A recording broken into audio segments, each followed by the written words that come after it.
Shalom Bapak Ibu yang terkasih dalam Tuhan.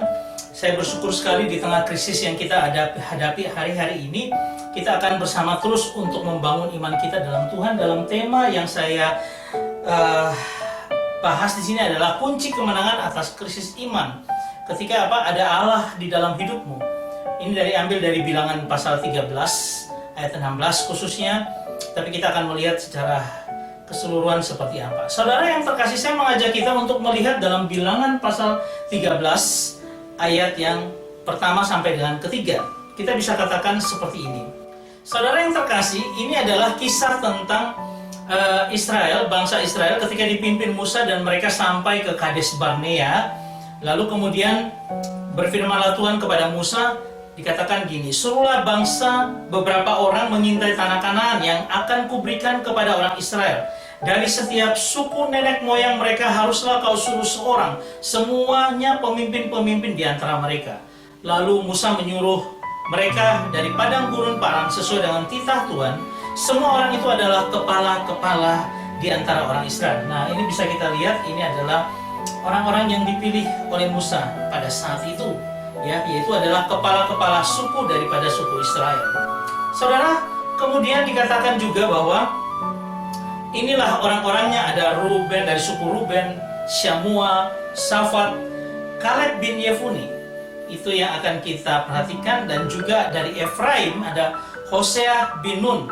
Ini semua daftar daripada kepala-kepala suku yang akan mengintai daripada tanah Kanaan. Dan ayat ke-16 dikatakan, itulah nama orang-orang yang disuruh Musa untuk mengintai negeri itu. Dan ditambahkan, dan Musa menamai Hosea bin Nun itu Yosua. Ya, jadi ada pergantian nama sebelum mereka akan mengintai akan negeri itu. Nah, pada Bilangan pasal 13 ayat 25 sampai dengan 29 dikatakan demikian, bahwa sesudah mereka pergi ke sana 40 hari mereka pulang, dan apa yang terjadi adalah mereka langsung datang kepada Musa dan Harun, ya.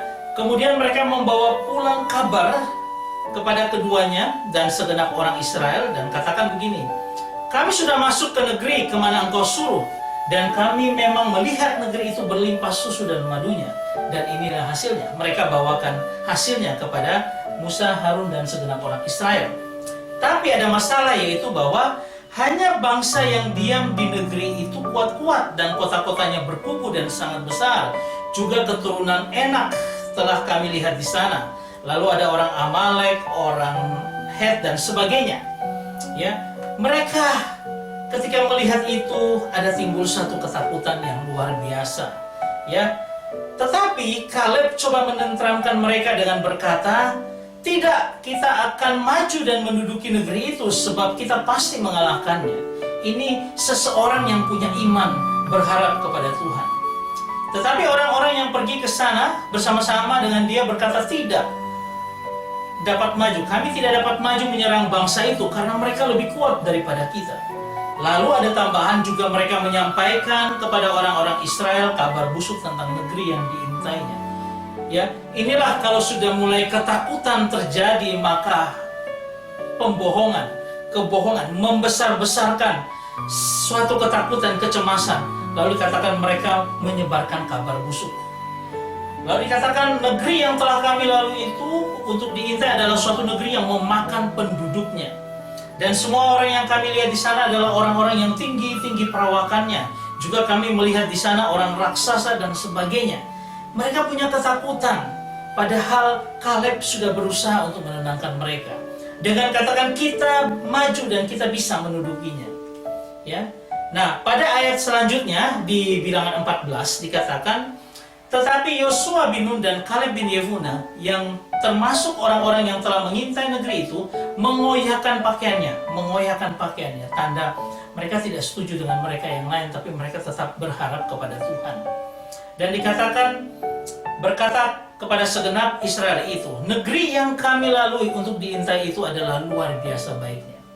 Jika Tuhan berkenan, ini dia mengandalkan Tuhan dalam hidupnya, ia akan membawa kita masuk ke negeri itu dan memberikannya kepada kita, satu negeri yang berlimpah susu dan madunya. Hanya janganlah memberontak kepada Tuhan dan janganlah takut kepada bangsa negeri itu, sebab mereka akan kita telan habis. Yang melindungi mereka sudah meninggalkan mereka, sedangkan Tuhan menyertai kita. Jangan takut. Tetapi orang-orang yang lain sudah hampir melempari kedua orang ini dengan batu. Saudara, apa yang mereka lihat sama dari 12 wakil dari suku Israel, tetapi mempunyai dua persepsi yang berbeda. Pertama, persepsinya adalah negeri itu benar-benar berlimpah dan mereka sanggup mengalahkan suku-suku di situ. Dan yang kedua, mereka takut dan tidak berani masuk negeri itu. Saudara yang terkasih, dua macam atau dua model iman. Satu iman yang tetap teguh dan satu iman yang diliputi oleh kecemasan dan menghancurkan imannya. Sudah tidak percaya kepada Tuhan Allah Israel lagi. Saudara, saya coba mengajak kita untuk kita memetakan ini dalam kondisi dan pergumulan kita saat ini. Kita sama dengan tanah perjanjian yang diingini oleh bangsa Israel. Kita perlu ada suatu kondisi yang baik, yang tidak ada kekacauan dan sebagainya yang kita alami. Bahkan di negeri tercinta Indonesia ini, kita ingin seperti itu, ya. Tetapi yang terjadi tidak bisa seperti itu. Mereka yang sudah harapkan ada suatu negeri yang berlimpah susu dan madunya, kita yang mengharapkan saat ini aman dan tentram, harus masuk dalam kecemasan dan ketakutan dalam sebuah problem yang kita hadapi bersama.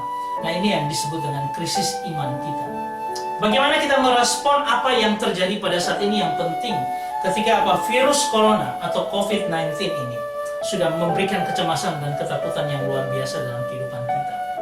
Nah, bagaimana kita membangun keteguhan iman kita di tengah kondisi seperti ini? Itu menjadi penilaian Tuhan atas kita, bagaimana kita membangun iman kita kepadanya. Saudara yang terkasih, saya mau kita coba merenungkan ini dan kita melihat bagaimana kunci kemenangan atau keteguhan iman itu datangnya dari mana. Ketika kita bicara pada ayat ke-16, bilangan pasal 13, di situ dikatakan bahwa Musa menamai Hosea bin Nun itu Yosua. Ya, suatu nama baru yang diberikan ketika Hosea ini akan pergi untuk mengintai negeri Kanaan. Dikatakan Moses Lehowosua bin Nun Yehowosea. Nah, ini dikatakan tentang bagaimana Hosea, ya, Lehowosea itu adalah seperti apa dan kemudian nama barunya seperti apa. Nah, kalau kita perhatikan nama baru ada sedikit sesuatu yang ditambahkan nama itu, atau kalau kita mau baca lengkapnya dikatakan Yehova Hosea. Ya, karena ada tambah nama Hosea Yehova di situ. Nah, sehingga disingkat dengan dikatakan sebagai Yosua. Kalau Hosea artinya keselamatan, dirubah menjadi Tuhan itu keselamatanku.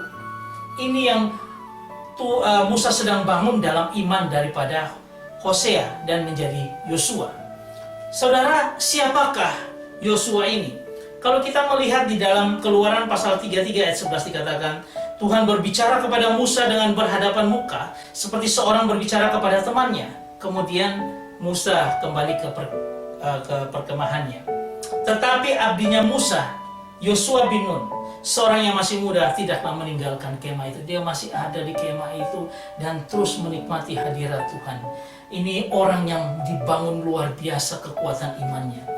Dia ditambahkan Tuhan adalah keselamatan dan menjadi kekuatan iman yang luar biasa.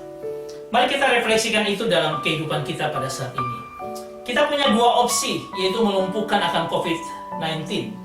Poin pertama, tetap teguh dalam landasan iman, landasan firman Tuhan.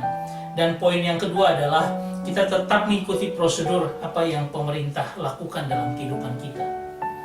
Kalau kita melihat berdasarkan landasan iman, langkah-langkah praktis kita melumpuhkan COVID-19 adalah pertama, kita beribadah tetap dilakukan di gereja. Tetapi secara bijaksana, semua prosedur pengamanan dan social distance tetap kita lakukan secara ketat.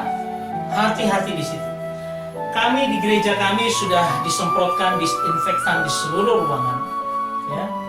Bahkan sudah diberikan pembatas-pembatas supaya Minggu 22 Maret hari ini kita bisa bersama-sama beribadah, ya, dengan jarak 1 meter. Kita jaga ketat semua apa yang pemerintah himbau kepada kita, ya, jadi seluruh gereja itu dibagi-bagi jarak antara jemaat yang nanti akan mengikuti ibadah. Tetapi tetap dilakukan karena ada iman yang kuat yang menunjukkan bahwa kita tetap harus berdoa atau harus beribadah di gereja. Tetapi kalau nantinya kita terpaksa harus melakukan ibadah live streaming di rumah, tidak masalah, ya. Kita tetap live streaming di rumah dan kemudian seluruh prosedur pengamanan kita lakukan, bahkan isolasi mandiri di rumah masing-masing kita lakukan. Dua ini bisa kita lakukan semuanya, saudara yang terkasih. Tetapi di antara kedua-duanya ini, tetap kita bangun akan iman kita yang teguh, bahwa kita melewati akan semuanya ini itu karena kekuatan Tuhan, ada perlindungan dan proteksi Tuhan bagi kita. Kita harus menjaga iman kita hanya pada Tuhan yang melindungi dan memulihkan kita nantinya dari semua krisis yang kita hadapi. Hanya Tuhan saja yang bekerja.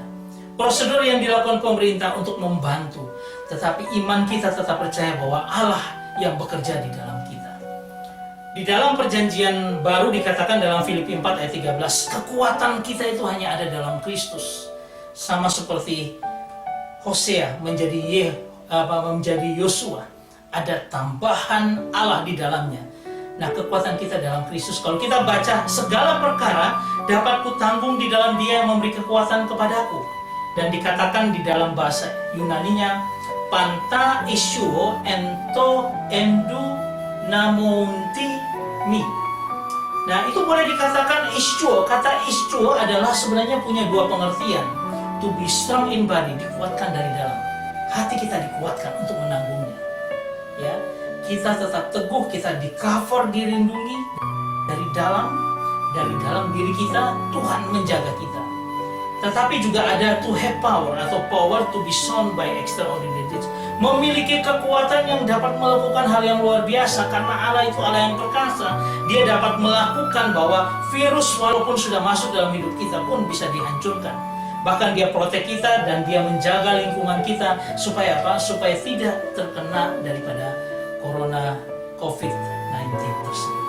Saudara, ini yang harus kita jaga dalam hidup kita supaya iman kita semakin teguh. Di tengah pergumulan seperti ini pun kita tetap terus teguh bahwa Tuhan yang bekerja di dalam segala perkara.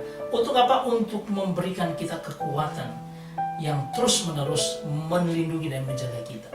Saya berharap ini menjadi kekuatan kita di tengah kita menghadapi krisis pada saat ini. Dan saya berharap iman kita semakin diteguhkan. Dan apapun yang kita lakukan, biarlah semuanya untuk kemuliaan nama Tuhan. Terpujilah Tuhan. Haleluya. Amin.